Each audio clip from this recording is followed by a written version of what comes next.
With Borderlands 4 on the horizon and having BL3 sat on the backlog for about 5 years now, I knew it was time to clear it. In regards to DLCs, I've heard nothing but positives, but I've never actually played them myself. With this being the case, I grabbed the Season Pass bundle so we can go ahead and clear them too. Now, for full clarity, I have played through the campaign before and have all trophies related to that. Alongside that, I had done a few miscellaneous trophies and cleared most of the side missions. That meaning, going into this, I won't be breaking down the main story narrative of Borderlands 3, but I mean, if you've played it, I'm sure you'll be aware. The less said about that, the better anyways. We'll be starting the run with 22 trophies on an Amara, who is this game's version of the Siren. Now, with there only being cleanup to do, I thought it would be best to break it down into a few simple steps. First up, we need to clear the combat areas and Iridian Proving Grounds while knocking out a few miscellaneous trophies as and when we can. Secondly, we need to clear all side missions and finish the co-op trophies using a second controller. And finally, we'd have to find and kill all of Zero's and Havelock's hunts while exploring all areas of the multiple planets. From there, with the Platinum complete, we will be able to tackle all DLCs, which I'm just going to go ahead and do in the order of the release, starting with Moxxi's and ending in the director's cut. Now, with all that cleared up,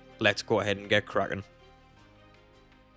Starting off, we headed right to the Slaughter Star 3000. We'll need to clear this, the Cistern of Slaughter, and the Slaughter Shaft 2 for Slaughterhouse 3. I will say right off the bat, this was tough as shit. I wasn't ready at all for just how long it was going to go on for, and previous me didn't bother to buy any ammo SDUs, so most of the fight was just me running around, absorbing bullets with me face, which is apparently quite resistant luckily. After over an hour, seriously, it went on that long, we were able to finally beat it and hand it in, allowing us to move on to the two other slaughterhouses. Next up, we moved on to the Cistern. This one was substantially easier, only containing jabbers, varkids, and spider ants. This one we were able to clear in around about 35 minutes. Finally, we had the Slaughter Shaft, but before entering with all the loot we had managed to grab from the previous two, we are able to equip purple rarity gear or better in each spot for on fleek. Clearing the Slaughter Shaft in about 20 minutes, we are able to hand it in, popping our next trophy. There's the payoff! With them now done, we could focus on the side missions and Iridian Proving Grounds. The Proving Grounds are similar to the Slaughterhouses, but instead of being in a stationary area, they are linear areas where you need to progress through, killing all enemies as you go, culminating in a boss fight at the end. Now, before tackling them, I headed to Sanctuary, where the golden chest is located. Entering a shift key, provided by Randy himself, allows us to open said chest, and upon doing so, we are granted Stay Golden.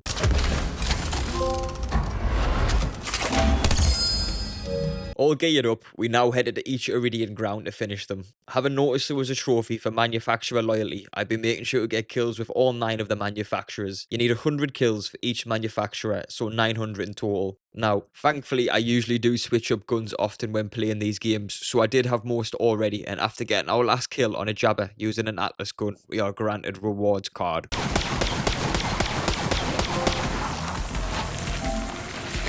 A few moments later, in the same area, we are granted enough XP to reach level 50 also. Fighter in the galaxy!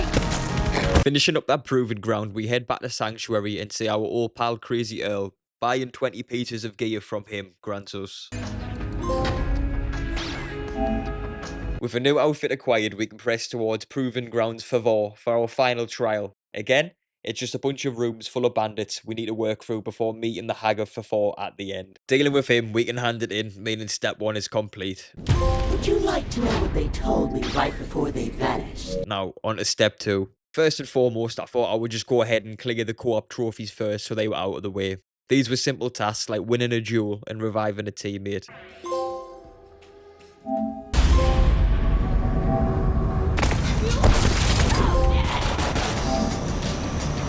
Alongside this, I was able to collect 10 car parts for Mechanic Cool.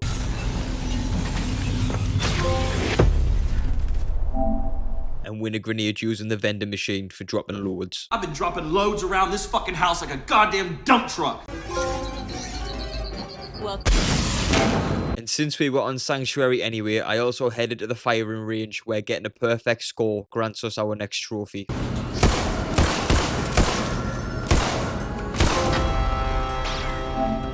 Now, onto the side missions, one of which has us head to Necrofatu, where we enter a temple towards the back of the map, giving us a trophy for exploring this full planet. Oh boy, this game is really As mentioned, most of the side missions were already done, and with the slaughterhouse and Iridian grounds counting as side missions too, we only had a few left to clean up, the last of which has us going to a paraplegic's house, force an entry, and offering her out for a dance battle. After watching Lieutenant Dan pop a wheelie or two, we can hand the mission into the claptrap, finishing up all our side gigs, forgetting a little on the side. It's to do. With step 2 now complete, it was time for the final step. I knew leaving the Iridian slabs until last would be a ball ache, making sure to get them out of the way first. These are as simple as finding it on the map, going up to the slab and interacting with it. Now, you actually only get the item to scan these about 3/4 of the way through the story campaign, so it's a bit of a time sink going through all previous planets to get these. But after about an hour of trekking planet to planet, we can scan them all for tales from the Iridian slab. I have seen Guardians change their own bodies. With us being in the home stretch now, we only needed to find the remaining locations of each planet and hunt all of Havelock and Zero's beasts. With me having most of Havelock's done already, there was only a few left to clear up. And so the Phoenix fell.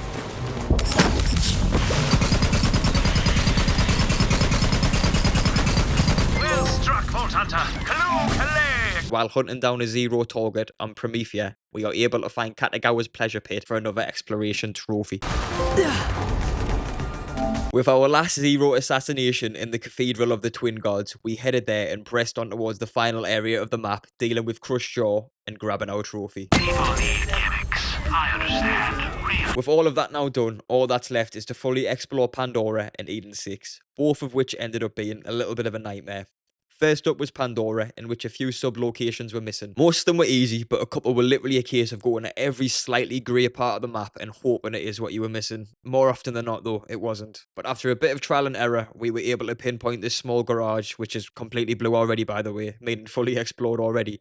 Nevertheless, entering inside completed Pandora exploration for us. Whew, that's a beefy hunk of vehicle right there. Go on and grab it for me. With only one location on Eden 6 to go, I headed towards the most likely candidate, which thankfully was correct. But I mean, had I not checked Reddit, where someone else likely spent hours tracking this down anyway, I don't think I would have ever found it. With all of them now found, we can go ahead and pop the last 2 trophies, followed promptly by the platinum.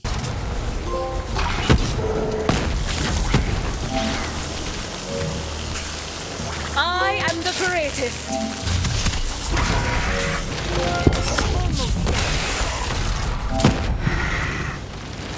Having completed the base game and got the platinum, it was now on the section I was most looking forward to. First up, we have...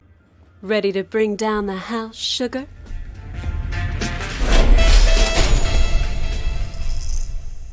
Now, the basic premise of the Handsome Jackpot is following Handsome Jack's death, he still has a planet-side casino floating in space just waiting for a new owner to come lay claim. Of course, Moxxi then sends us to take over. Upon arrival, we are met with some familiar enemies and an even more familiar antagonist. Having Jack back for this DLC was a great choice, and clearly following the backlash of the writing from BL3's story, they probably did want to play it a little bit safe and stick to what had worked prior. Fighting through the initial areas, we are introduced to Pretty Boy, who has temporarily assigned himself as a manager of this place. Making our way through, we hear a cry for help through the echo net, and after clearing the immediate area, I was a little bit surprised to see who we had just helped.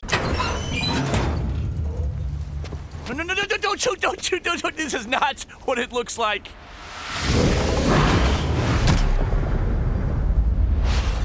I am not Jack. Not at all. Turns out this is actually Timothy, who acted as a body double for Jack, even being merged with Jack's DNA. That'll come in handy a little bit later down the road. Timothy then takes us to his crib, aptly named Casa de Timothy.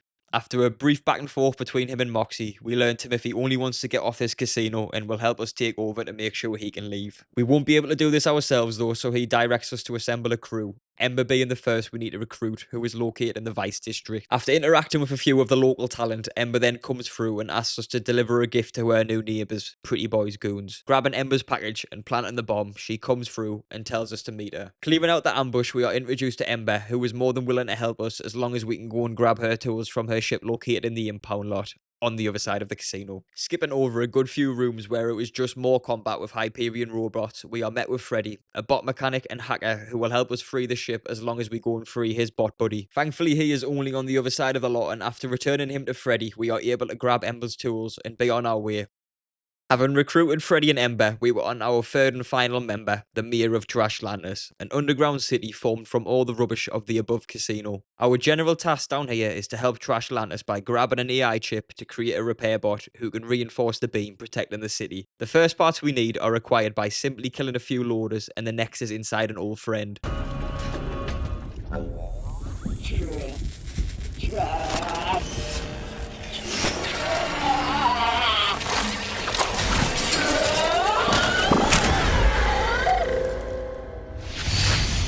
Holy crap! Those claptrap units survived the Great Purge! Having defeated the Scrap Trap Prime and obtaining the chip, we learn the final part is in the possession of a local bandit gang leader, so of course we head to his camp and grab it from his bog. Returning to Trashlantis with the shitty steam parts in hand, we can repair the bot and escort it over the beam where it's able to do the required maintenance and save Trashlantis. After the beam is done, Clapstructor confirms it is not strong enough and he will have to sacrifice himself to support it fully. Talking to the now in green Claptrap unit finally grants us our first DLC trophy, nearly 2 hours in. You know, I really didn't think this one all the way through. After finally assembling our crew, we can now go ahead and begin our assault. We do so by getting Timothy to pass us Handsome Jack, allowing us to access the station core. Clearing out the massive blockage of Ratchturd, we are able to enter the main room where Timothy is nabbed by a constructor under the direction of Freddy. Skipping a bit forward and a little while later, after clearing out about 6 or 7 rooms full of loaders, we are met with the Fabricator boss, who doesn't do a lot more than just sit stationary and spin in circles. Safe to say, we swiftly move past that. With our previous assault now a failure, we meet back with Ember to just go through the front door instead. Being right on Pretty Boy's heels, he sends down Judas to deal with us, but not before we break our last chili bottle for Scovillian. But it's like I told you, buds! They're my buds! I'll just go ahead and let this following intro play for you.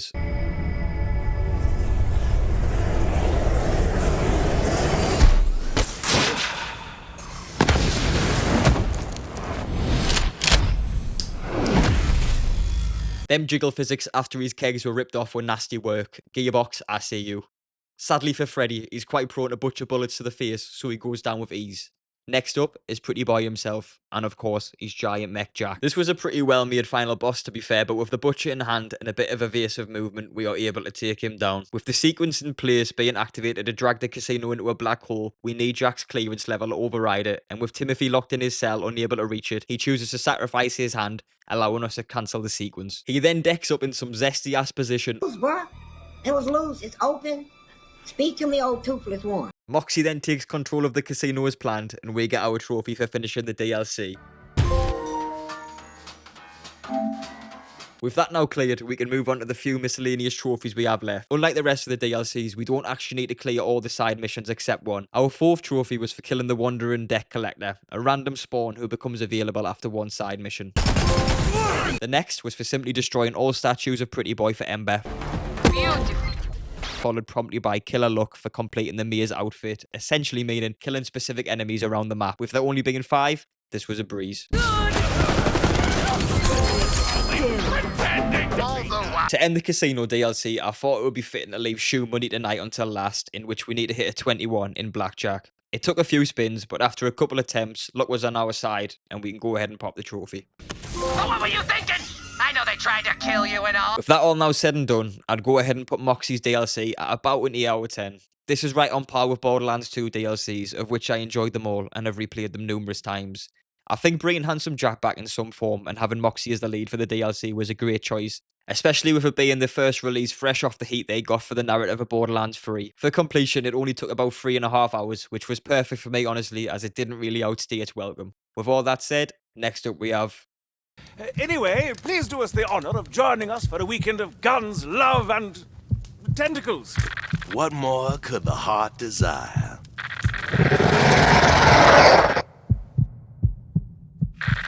Just for a very quick breakdown on the basic premise of this DLC, it's that Havelock and Ray and Wright are getting married and we are invited to the wedding. Of course it's not going to be that simple, but we head to Zula Garos regardless. Arriving on the planet right away, I was already a big fan of the setting, and reaching our first objective, we are met with another former Fault Hunter.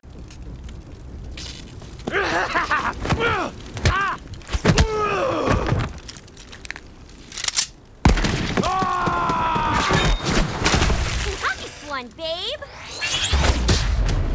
As Gage is planning the whole event, she leads us to the cabin where the other guests are waiting. Also awaiting us is our first trophy, a lot sooner this time than the previous DLC. It will be a celebration to remember.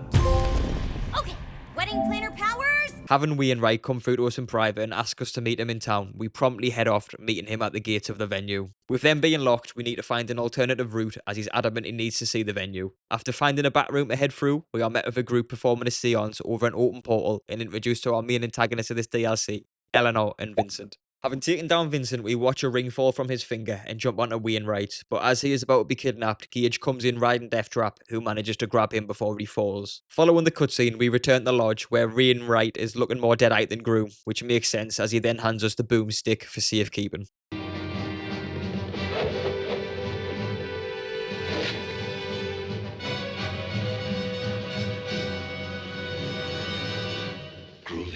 With the ring now slowly possessing him, we need to head out and find a way to remove it. Starting off with finding Burton, who can lead us in the right direction. He lets us know it is something to do with the Bonded, and we can find more info in the town archives. Grabbing his key, we head off to see what we can find. That ends up being a holographic chamber where Eleanor's history is stored. They were both explorers at one point trying to find Giffian, which they were able to on this planet. As it turns out, Giffian is an ancient sea creature trapped beneath the ice. This is what the cult is trying to awaken, and the reason Wainwright was nearly nabbed. With this info in mind, we head to her office where we find a Delta 3, an old piece of doll tech which you need a specific player for. Thankfully for us though, Count Dracula has one back at the lodge, so we quickly fast travel back. Listening at the tape, we learn the ring on Wainwright is powered by Giffian's heart, the heart being located below ground, right under the wedding venue. We are now tasked with heading to the ship at the top of Nagul-Nashai. En route, we are stopped by Easter, who after a quick bust up lets us through and tasks us with hunting the Wendigo. Doing so, he will allow full access to the top of Nagul-Nashai. Now there is a whole map here to progress through, but with no trophies or story significance, I'll go ahead and just skip right to finally fighting the Wendigo. This was actually a really enjoyable boss fight, but figuring out its mortal weakness of just slightly being outside the monster's field of view, we are able to take it down, granting us another trophy for doing so. Done it! We've done it! Ah, look at those trophies! Hilariously, the trophies of the Wendigo we needed to grab were actually its nuts, which we grabbed no question, still scorching hot. I'm here with the winner, Derek Lewis. Derek, why'd you take your pants off? My balls was hot. I understand. Heading back to Easter and placing the fiery bollocks, we can melt the path and pass through to Nagul-Nashai. Skipping the first section of this map again, which is just the ascension of the ship, we can finally enter the old doll facility. Making our way through, we come across a piece of the heart we can use inside the reactor core. Grabbing the heart, we then just jam it right into Deathtrap's skull and protect him as he powers up using the reactor. Thankfully, this reactor must have been the equivalent of Tren, as Deathtrap comes out double juiced up. Taking down the boss Eleanor sent to kill us, we can head back to the lodge and end this. Our assault begins at the wedding venue, where we need to remove the force field preventing us entry. With Deathtrap now juiced up on anabolic steroids, he makes quick work of it and we can move on to Heart's Desire. This area just being an intermediate between us and the actual belly of the beast. To get through here though, we simply need to find a hidden switch in this room, finding it in what is possibly the worst hiding spot you could even imagine. Hitting it, we activate the lift and descend down. Fighting our way through the multiple caverns, we arrive at the heart, accompanied by Eleanor herself. Now, this boss fight was actually great, having both Eleanor and the heart attack you individually, but also together at points was a good challenge. Of course, so after a short while, they fall, finally freeing Wainwright of his curse and killing Eleanor. Bestowing the honour on us, we are able to wed the two blokes right in a Vault Beast heart and finish the DLC. With the narrative now done, I'll go ahead and break down the following trophies before giving a short review. Now, throughout the DLC, the best of my ability, I've made sure to watch Deathtrap kill as many enemies as possible without any intervention. I knew I'd be close, but after trekking all the way back to the end of Nagul-Nashai, I didn't realise how close I was. Bear in mind, it was about a 10-minute trek back to Deathtrap, and after watching him kill one more single enemy, the trophy pops. I mean, that's just fucking typical, isn't it? Next up was all side missions and challenges. Now, I can't show all of this as it took a good 2.5 hours to do that alone. But some highlights were definitely chinning the same bloke 3 times to fulfill his punishment kink. And sending some bloke dressed as a fish wearing Ford headlights back to Atlantis. So long, gay boys! Other than that, it was just a case of hunting a few beasts for Havelock and locating wedding presents for the newlyweds. After a bit of busy work though, we managed to get that all done. How gruesome! That Yeti's... Next up was a bit of a weird one. On the map there was a few locations with talking fish who fancy themselves as comedians. Now, for the trophy, you need to talk with them 25 times. You can of course just keep using the one in the lodge, save and reload, and keep redoing that. But instead, if you break a few fish nets below the cabin, you can farm a new wall drop which you can place in Sanctuary on your own wall. This one allows you to spam the jokes instead, so just pressing triangle goes ahead and pops the next trophy. Shit! What do you call it when a trio of toads are being lazy? The next two were real simple. It was literally just a case of finding the remaining echo logs using a guide. And finally killing the 4 rare spawns across the multiple maps. Would not die again. With all trophies now done, I'll go ahead and say in my opinion, this is actually the second best DLC Borderlands has ever done, only losing out to Tina's in the second game.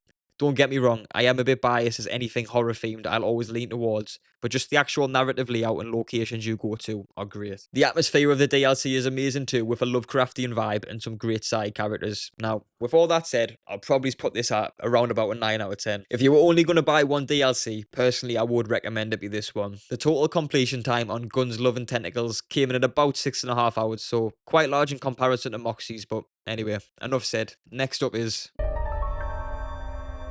I suppose you think you've heard every story in the stars by now.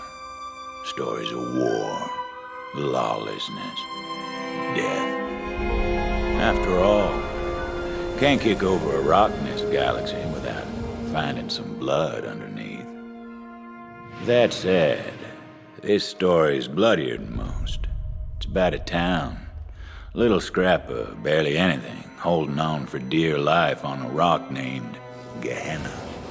Bounty of Blood is Borderlands' take on an old western, where we are sent to a town on the hunt to collect a bounty for the local sheriff. Now, again, of course it's going to be a bit more complicated than that, but there's a simple premise. Arriving on Gehenna, we are met with Rose and Togia, her lifelong accomplice, who I'm sure won't be executed in less than 5 minutes.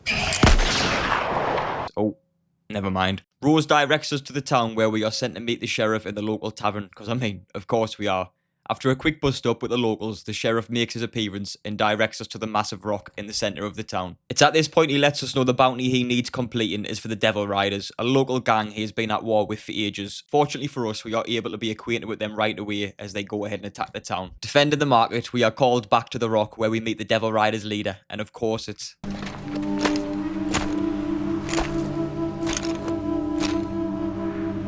Long time, Sheriff.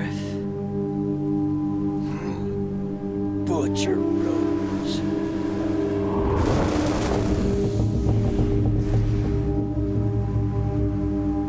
With the sheriff bested in a showdown and the rock stolen, we are sent to Juno, the sheriff's second in command. On our way there, the mission completes and we pop our first trophy of the DLC.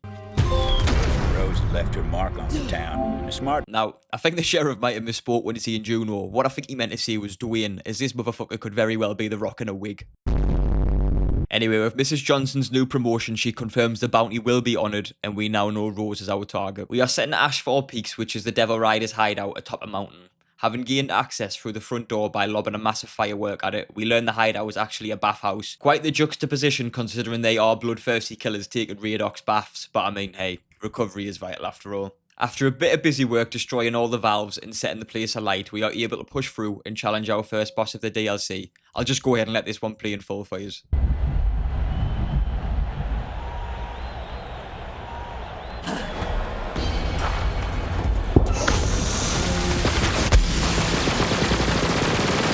Having set Kamash ablaze like a kebab in record time, we can grab his keys and place them upon the chair to enter his back room, where Rose has already managed to escape with a stone. But rather than a stone, we learn from this bloke sporting a magnificent mullet, it is actually an egg containing a monster named the Ruiner. After a bit of monologue, the mission is done, and our next trophy comes through. Juno. Time to head back to town, tell Juno. Reconciling with Drain the Cock Johnson, she lets us know an old woman from the forest may know more about the egg, so of course we head off to find her. Now, I'll go ahead and skip most of the forest, as it is literally as simple as meeting the old lady who directs us to the way Rose's train has gone and opens a back door for us. This allows us to continue our pursuit, however she does let us know no matter what, we can't let Rose hatch the rock. With us grabbing plenty of ordnance, we are able to place it on the tracks, and with a slight bit of encouragement, we are able to decimate the track completely. This then obviously allows the train to experience the harsh reality of gravity and grant us our second boss fight. This one lasted a little bit longer, but not by much, and having bested it, we can finish the level and pop. Juno, are you there? Rose has been transporting... Now, the following mission is just another case of chasing Rose and only being that slight bit behind, so I'll be skipping most of it, but having fought our way through the core, Rose is able to initiate the sequence, which ends up teleporting and hatching the egg. At least on the bright side though, we are able to stop her nuking the town. Ooh, so close. The sky was split open. A wound like Gehenna hadn't felt in generations. Oof, scratch that. At least it gets us a participation trophy though. Heading back to town, we got ambushed one more time from Devil Riders before tracking Rose down to the Crater's Edge. Inside, she is awaiting us, and after all this time chasing her, I thought the fight would go on a little longer, but again, she's down in a matter of seconds. Next up was the Ruiner himself, who, to be fair, did put up more of a fight, but similar to Rose and every other previous boss within this DLC, he was finished quite quick. With our bounty now complete and Ruiner ruined, we head back to Vestige to collect our reward. Quickly speaking with Juno, she hands us a key to the town's vault. Plundering all the money and guns inside wraps up this DLC for us, granting us Rune on the horizon. Not a bad haul, all things told. Funny thing, townsfolk never did find Rose's body. Now, similar to the previous DLC, for the remaining 3 trophies, we require all side missions and challenges on every map also. The only issue with these challenges being you have to pretty much be in a full mount on top of them before they even pop up on the map, so I actually had to use a guide this time around for these ones. Also, just for a bit of perspective, the total story completion time on Bounty of Blood was just over 2.5 hours, and cleaning up these side missions and challenges took around 3.5 hours. Safe to say though, by the end it was dragging its heels slightly. Nevertheless though, we were able to persevere and grab the remaining 3. You found all my treasures! You could be a prospector yourself with your Sometimes.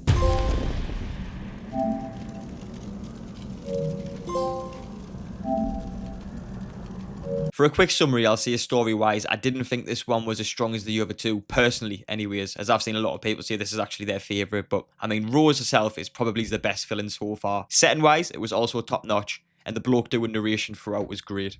Dirty. He was off to town to see a sheriff about a bounty.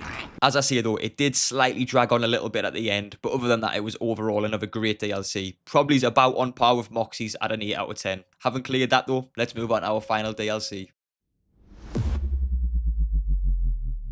Yeah, that's what I was met with after clearing Krieg's DLC in one sitting. The only explanation I can really think of is that I must have changed the encoder before recording, and when I've gone back to record it, it's did about 1.5 minutes, gone to the Elgato home screen, and then the rest of it just isn't available. I've looked in every single file on my computer, and it just isn't there. And as I say, I did it in one sitting, so it's not even as if I could have any gameplay to present. So at this point now, I was in half a mind just to scrap the video, but with countless hours already invested, I thought it'd be better to just power through and get on with it. I will say though, for me, Krieg's DLC was the weakest of the 4. It wasn't bad at all, but it just didn't have the polish the other 3 had. Regardless of the missing footage though, apologies again, we were able to get all 7 trophies, meaning the 4 narrative DLCs are now done, leaving us only the designer and the director's cut to go. Krieg's DLC for me came in at about 3 hours and 10 minutes to fully complete, making it the shortest of the 4, only slightly behind the first one in Moxxi's. For the designer's cut, it isn't actually a DLC in the usual Borderlands sense. Instead, it is a survival themed arena where you drop in with no gear, loot up the best you can, and attempt to kill the final boss with whatever you find before the storm is able to kill you. With this being the case and no narrative being present, I'll quickly break down the 3 trophies. The first we got was for simply winning a round, which was surprisingly easy. I thought the boss may have ended up being quite tough, but unfortunately not. When Team Fault Runner is taking home The second was for finding all 20 locations on the map. A little bit of a ball ache and time sink running around, but in the end, it was simple enough. The third, however, although simple too, was a little bit of a grind. We simply have to extract 100 pieces of gear from the arena. The only issue with this being you can only extract 3 pieces per round. Now, you could go ahead and play this organically, which I can see taking ages, but the quickest method is by simply dropping in, looting the white rarity chest you start out with, locating the nearest drop section, and extracting from there. After this, simply let the enemies kill you and go again. Overall, this did take just about over an hour, but it's nothing a quick podcast on in the background can't get you through. Their match fell into a black hole. Any chance of that here? There's always a chance of falling into a... After having finally popped the last trophy, we are on our final DLC pack. Now for the director's cut, it's simply a set of 5 linear missions in which you help Ava with her podcast. They're all relatively short and follow the same pattern. You meet a character from the main game who takes you through a one-way path, picking up clues as you go. This all culminates to the end where a bit more of the mystery is learned. In typical Borderlands fashion though, this ends up at some Iridian ruins chasing down the seer. In total, they took about 1 hour and 20 minutes to complete, and for what it is, I actually found it somewhat enjoyable. The seer boss fight at the end is solid too. With the boss defeated, we can have one final chat with Ava and pop our trophy. Now, for the last 2, they're really easy. Having completed Ava's mystery, we have access to an artifact, which we can use to see previously invisible Iridium piles. There's an Iridium farm and Voracious Canopy, so after about 10 minutes of farming, we can grab our second to last trophy. Now for the final trophy in all of Borderlands 3, I thought I would leave the raid boss Hemovorus until last. With everything so far having scaled at my level, including all the DLCs, I assume when picking this mission up we would be met with an unlevel raid boss, but sadly he was capped at 53. Now, as you can imagine with how overleveled we were at this point, the poor thing didn't stand a chance, and after one hell of a short raid, we pop our final trophy. And there we have it, Borderlands 3 100% complete. Now, without a doubt, including all DLCs alongside the main campaign, it elevates Borderlands 3 massively as an experience. With the main narrative being as rough as it was, and having now experienced all the DLCs, I do really hope Gearbox have learned from their mistakes and can implement it all into 4. Speaking of which, I'll make sure to platinum that as soon as it's released on September 12th. If you're still here at this point in the video, thanks so much for sticking around. If you wouldn't mind dropping a like and sub, it goes a long way in pushing us out further in the algorithm. If you also don't mind dropping below any recommendations for games you want seen platinumed or 100%ed, I'll definitely make sure to take them into consideration and get them done as soon as possible. For all that said though, I'll go ahead and see you in the next one.